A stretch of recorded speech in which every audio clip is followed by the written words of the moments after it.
Greetings, flesh wound horror freaks, and welcome to another Halloween episode. We've got another Masters of Horror retrospective, and I am Daniel Shine, of course, your most lovable host, joined as always by Todd, the Great Pumpkin, Loya. Why does he always give me a nickname? That's just the thing now? Because he likes you. It's the thing. It's going to be the thing forever. I'm going now. back to Adventurer, Dan. Now you're going to push me the other way. You're going to find the hat on fucked up people again.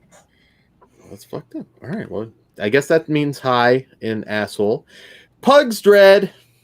Namaste. And Mike Kruger. What's up, you sick motherfuckers?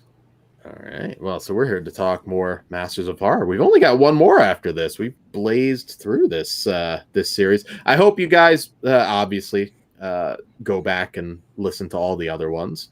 It's been a blast revisiting these. Some episodes played better than they did before, some not as much. So it's been fun. We'll see where we stand on these three from season 2. And we're going to kick it off with show creator Mick Garris's season 2 entry, Valerie on the Stairs. In this one, a house for unpublished writers to live in while they continue to pile up rejection letters is haunted by more than just the specter of failure. There is a ghost of a beautiful woman stalking the halls. All right. So Valerie under the Stairs. This one is not the best. Mick Garris is he certainly didn't pick the best scripts. It's not all bad though. We've got Christopher Lloyd, who's isn't awesome. This a story by Clive Barker? It is, which is weird because I love Clive Barker, but but it's told by Mick Garris. It's told by Mick Garris. There you go. But I mean, it's not horrible. This just feels like a forgettable episode of any like horror series. Like, it's the one you don't remember. It finds its way like halfway through, but yeah, it does. I see where you're coming from. It's watchable, but it's very forgettable. I mean, you've got Tony Todd as a fucking demon. I mean, that's pretty badass. You've got Christopher Lloyd doing his thing. There's not a whole lot to the story though. But I don't know, Kruger, first time watch. What did you think of Valerie on the Stairs? Yeah, so I was pretty intrigued by this one. I was like, story by Clive Barker, Tony Todd's playing a demon. But yeah, this one was okay. The acting I thought was a little bit bland at times. Like I thought the lead, Tyrone Letso, maybe I massacred that name, but I didn't think he was really particularly that good. But I did like that stoner dude, Bruce. I loved his character and his dialogue. I wanted to hang out with that dude for sure. Christopher Lloyd in it, nobody's talked about yet. I thought it was cool. Christopher Lloyd and, something horror. I haven't really, watched that many of his movies, but I do know him from Back to the Future. Mm-hmm. So, seeing the mad scientist, go a little bit crazy was cool. Demon Tony Todd was okay. I liked the design, right? But there's this thing, and I don't know if you guys caught it, where his fucking fingers looked goddamn awful. Like they weren't even meshed in right. Like they weren't. It literally looked like he was wearing those Halloween fingers, and it looked terrible. But I did like the rest of the design. I like the little bulb things on his head, and he kind of reminded me of Wishmaster, the Jinn. Mm-hmm. The gore and kills, though, I thought were very, very fucking good. Like, Tony Todd murders a couple motherfuckers really, really brutally in this, and the gore looked fantastic. Let me just, side note, but a little bit of a critique. I didn't like the boobs in this movie. They were kind of gross. But lackluster. Overall, it's a solid addition. I think and overall, I think it's a better the better of the two Mick Garris episodes, but I think there was definitely some to be desired. What did you think, Pugs? I'm going to skip right to the part I like because the first half is kind of whack. But when we finally see Tony Todd and he looks like the Jinn, straight from the gym through Nightbreed. Like he looked like he could hang out with those guys. he was fucking rad. So I was having fun with him. Everything up to that fucking was whack as fuck. Like, it's a pretty sad.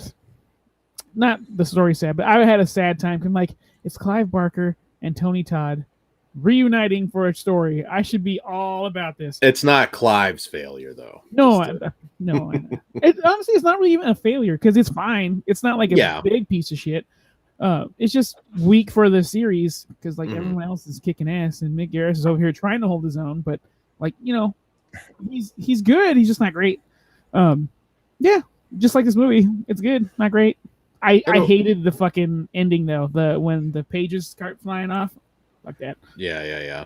That was whack as fuck. In a weird sort of way, I don't know if this one could have been saved by a little more backstory. Maybe you would have cared a little bit more about the leads. But I mean, there's some nudity. There's a couple good kills. It passes by just fine. I even like this one, I could barely remember it. Even as I was watching it, it's like, okay, I remember Tony Todd. It came back a little bit, but it's just forgettable. But fine. I agree. It's the better of Mick Garris's entries by far. What say you, Todd? Yeah, not my favorite of the series at all, but best compliment you've all already nailed. It's better than his other one. Yeah. So, you know what? I think I like chocolate more. Really? Yeah. Oh shit, that's the first one. I flipped because I like chocolate. Which one am I thinking of then? Pugs just wanted to see Elliot from ET get fucked. Yeah. See, Had a boy. Okay. Well, that's not the one I was thinking of, so I disagree. I do like chocolate. All right. Well, if you want to see how they get weird, watch Gerald's Game. Yeah.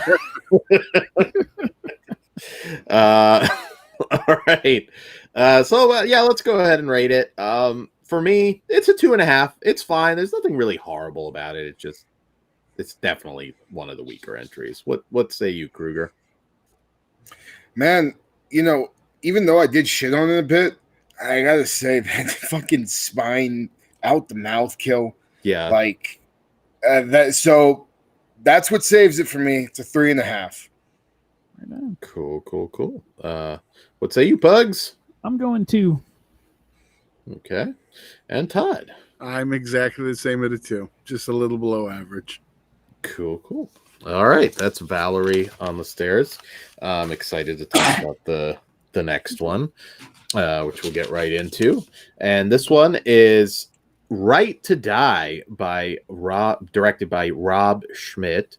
And this one follows a man and his wife are involved in a fiery car wreck, leaving the wife hideously burned, but her charred spirit seeks vengeance on those who profit from her misery.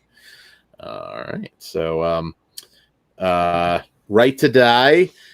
This had a lot going for it. It kind of, I want to say the Terry Schiavo case, which is obviously partially inspired by this. There's a couple other cases around the time on, basically pulling the plug in the news. So it's a pretty good parody of just like all of these warring factions in situations like this, surrounded by what's a pretty simple ghost story revenge sort of flick. Martin Donovan is a fantastic a-hole. Corbin Burnson is an even more fantastic a-hole. Yeah. This one's fun. It's you also got Robin Sidney. Never going to complain about that. What did you think, Kruger? First time watch. Yeah, so that opening, man, I thought was pretty disturbing and fucked up. Mm-hmm. And then, like you guys already said before, I'm a huge Dentist fan. I think Dentist is one of the most underrated slasher series ever. Yeah. To be honest, I just, as a kid, those movies fucked me up because who the fuck wasn't scared to go to the dentist at some point in their life? So I love Corbin Benson. I think he's a fucking phenomenal actor. Burnson, yeah. Very, very underrated. There was great makeup on Abby. I loved her skin body; it looked disgusting. As a guy who's not really a fan of ghost stories and hauntings and stuff, like I'm not a big paranormal guy, unless it has to involve demons and stuff. So like I'm not a big ghost story guy, and this is a very, very cool one. Maybe one of my favorites ever, to be honest. So yeah, great effects, great gore, solid kills, couple decent twists and turns I didn't see coming, and definitely above average. I liked. I mean, it's got shades of Patrick, the great Aussie horror flick. I also loved the Hellraiser 2 Julia moment Yes. with the crawling towards. What did you think, Pugs? Well, no, yes to that, because that's the same vibe I got. Dan, you're gonna get defensive in a little bit, but we're not gonna start there yet. Really? Yeah, I like the story a lot. This dude had a stressful time trying to like figure out what he's doing, what story he's telling, or whatnot. Mm-hmm. And he has this side piece that's like making him feel a little better, but it's still shitty. And like, yeah, it's just very stressful situation, and it's a very fucked up situation. And at the end, you find out he Patton Oswald this fucking bitch. Allegedly. That's your theory. So in the future, you'll know. But so yeah, after he Patton Oswald's her, and then the next step is the reveal of turns out like it's kind of like a haunting thing. And then like he looks like he's gonna be stuck in purgatory or something like at the end, because like she's there. It's fucking cool, and it's a thinker, and it's gross and painful looking. Like those burns are fucking gnarly. Yeah. And that magnetic kill. Holy shit. That's just cool. Yeah. So yeah, I like this one a lot. Fuck Patton Oswalt. I'm picturing him in the role now. Todd, what did you think? Yeah, I remember liking it the first time, but I liked it a lot more this time.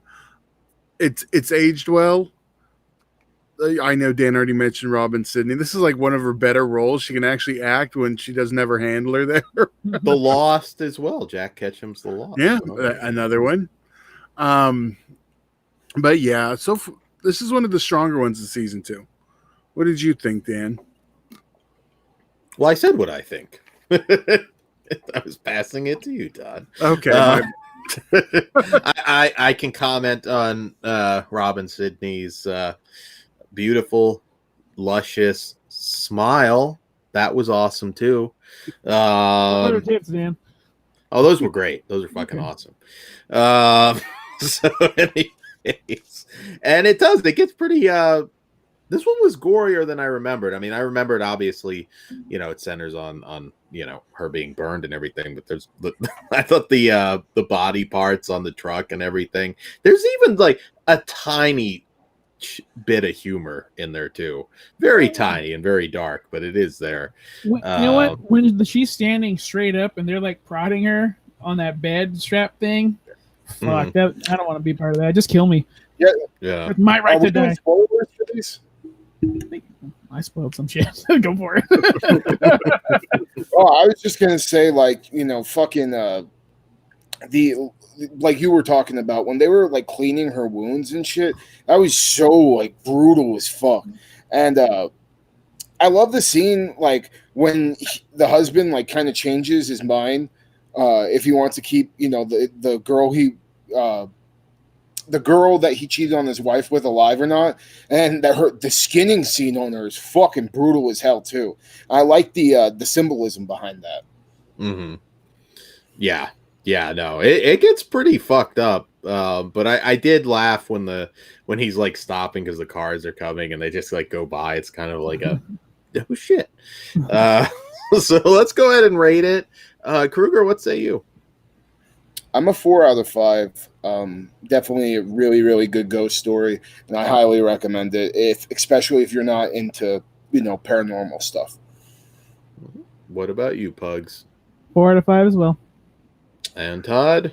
I'm actually a 4.5. It's another one of those cases too with this, where the director, I was like, really, is he a master of horror? Wrong turn. But delivered a solid entry and shut me the fuck up, I guess. Yeah, it's very well told, and I mean, I remember liking it back then, but I think it's actually 4.5 too. It's not like it's not at the top of my favorites, but it's probably one of the better ones that maybe you didn't see or maybe you forgot about. Yeah, check it out. All right, so moving on to our last one for the evening, which this one comes from Tom Holland. And this one is We All Scream for Ice Cream. And this follows a group of young kids who tormented and accidentally killed an ice cream delivery man when they were younger and are revisited by his vengeful spirit. All right, so I'm very disappointed in one thing, and it would have made it a lot creepier if William Forsythe were wearing his convention shorts as the clown. I was going to say, finally a worse ice cream man than Dan. Stay away from the playground. Fuck you, Todd. Did you know I almost played a killer ice cream man in a music video and it didn't happen? I was going to say, did you know I was going to be an ice cream man growing up? I was so hoping that. All I can picture now is Dan driving down the street with the ice cream truck. Ice cream Dan. Oh, yeah. Ice cream Dan. Come here. Ice cream Dan. Okay, write that one down. Ice cream Dan. I also want to say this is based on a John Ferris novel, so you've got a lot of masters on the literary side of it as well. What did you think, Kruger? What did you think of this one? So I was really anticipating this episode because excuse me, on the IMDb, this is what the picture is of this clown, and I'm a big Killer Clown fan. I love Killer Clowns from Outer Space, Art the Clown, It franchise, one of my favorite movies of all time. So I was anticipating this a lot. I thought the story was pretty decent, and I did like the design of the Ice Cream Man, Buster. He was pretty cool, and like I liked when he was all like frozen over when he comes back from the dead and shit. There's some nasty gore effects that are really well done. Kind of reminded me of the Blob from 1980, where like people are like melting and shit. And there's a particularly like really nasty tub melting scene where this guy is like melting in the ice cream and his tongue is just fucking hanging out, like looking all nasty as hell. I love that effect. And I thought the kills were pretty decent, but there was this fucking bad CGI kill at the end. I was just like, what the fuck? Like, everything else was all practical, and then they had this one bad CGI kill at the end, you know, when Buster meets his demise. And that bothered the hell out of me. And that whole scene at the end, I think, like, the final showdown with him, I thought was kind of weak. There was, like, maybe it did one... seem like they ran out of time and or money, but I feel you, Peter. Yeah. It felt weak, but I did like this episode. Not my favorite by any means, but still fucking good. So, I actually thought the bully was borderline creepier than the clown, especially when the clown wasn't supposed to be creepy. Young and old. Well, in the present day, I guess. But what did you think, Pugs? When he went full crow, yeah. The bully is probably the standout for me because I wanted to punch that kid so fucking hard.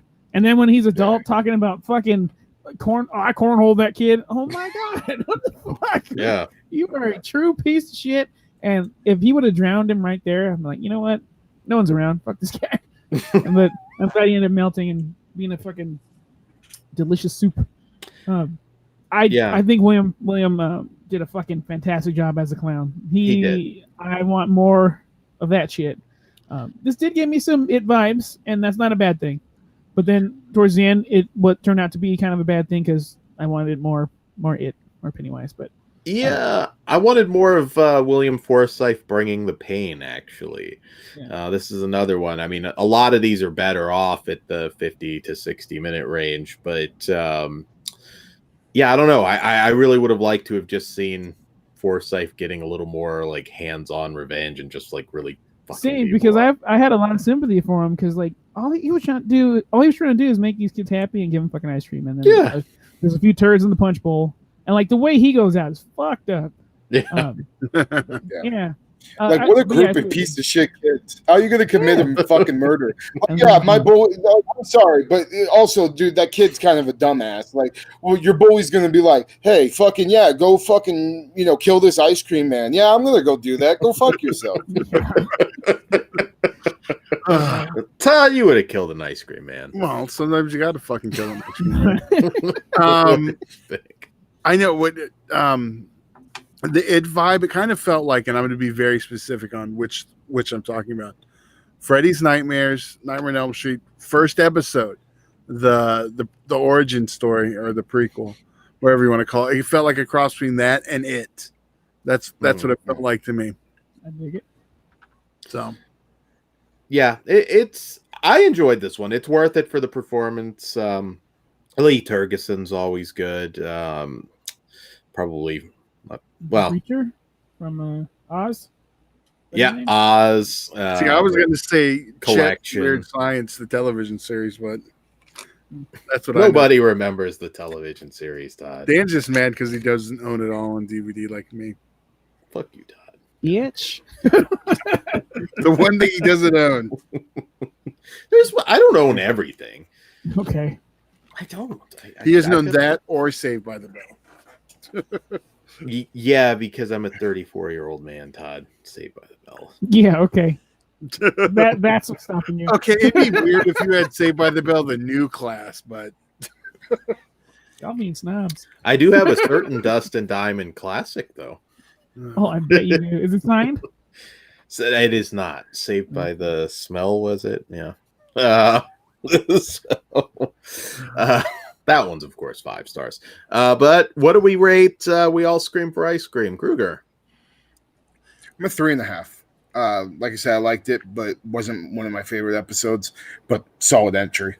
Okay. What about you, Pugs? I liked it a lot, actually, so I'm going to go 4. Cool. How about you, Todd? I'm a 3.5. Okay. I'm a 3.5 as well, so we're fairly close. Very well worth it for the performance of William Forsythe. I think a little more Forsythe, and like I said, if he was in his at some point like chasing somebody in those fucking convention shorts, that would have been a 5. That dude. What kind of would have been cool, actually, now that I think about it, is if they would have went more Killer Clown vibe, like slasher style.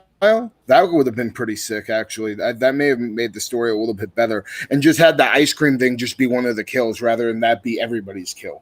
That would have been, I think, the ways I would have improved upon it. This one grew on me, actually, because I've never had that clown fear that like everybody seemed to have when they were kids. I just always found clowns to be stupid. Ronald McDonald, dude. Ronald McDonald scared the fucking shit out of me. Really? You have no idea.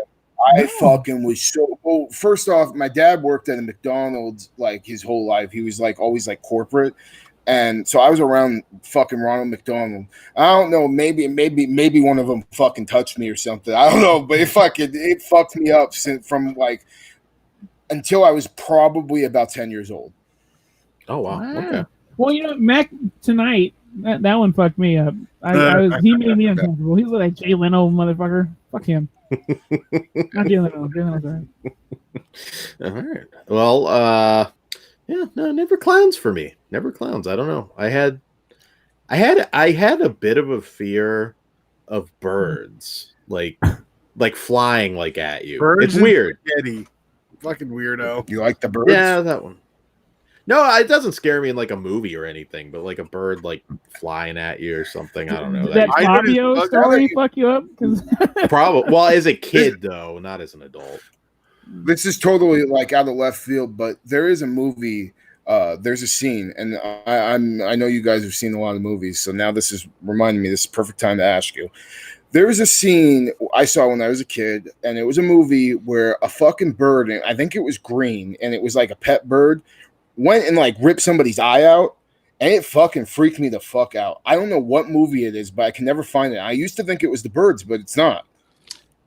It's straight up like you see it like come out of the cage and attack somebody and rip somebody's eye out. It's like really, it traumatized the fuck out of me, and it's why I hate birds. I'll work on figuring it out because there's a handful of things that could possibly be, but if you guys know it, comment down below because we should review that. yeah, definitely. Nothing comes to mind for me. So anyways, guys, we hope you're having a freaking awesome Halloween season. Be sure to like, share, and subscribe here on YouTube. That really helps us. Support us on all the social media bullshits, especially now Slasher, which is our new one. See, I do things right, and then it pisses Todd off. I can't fucking win. No, that's Shut the fuck up. We delegated it to Pug, then you're stealing it because you're racist. Yes. You know what? I was going to defend Dan, but yes. That's fucked up. Well, I was an intern closing. Dan doesn't know how to fucking knock it home. Dan's a goddamn cookie. I need it. Dan's like the old vet holding on to that spot for his life. Yeah, there's shit. I have a no loss contract. Todd, so all right, there you go, Pugs. Give us that at least. Oh, please support us on Patreon. Please and thank you. Only $1, and you get exclusive stuff, early access. And we got a lot of cool shit there already. So just $1. Tip your waitress. Listen to my horrible sex stories from high school. Yeah. You can talk, Dan. You're not muted anymore. I got it. Did I cover any sex stories on there? I don't know if I did. Oh God, no. It's coming. It's coming. That's what he said to Dan. Motherfuckers. I'm gonna say.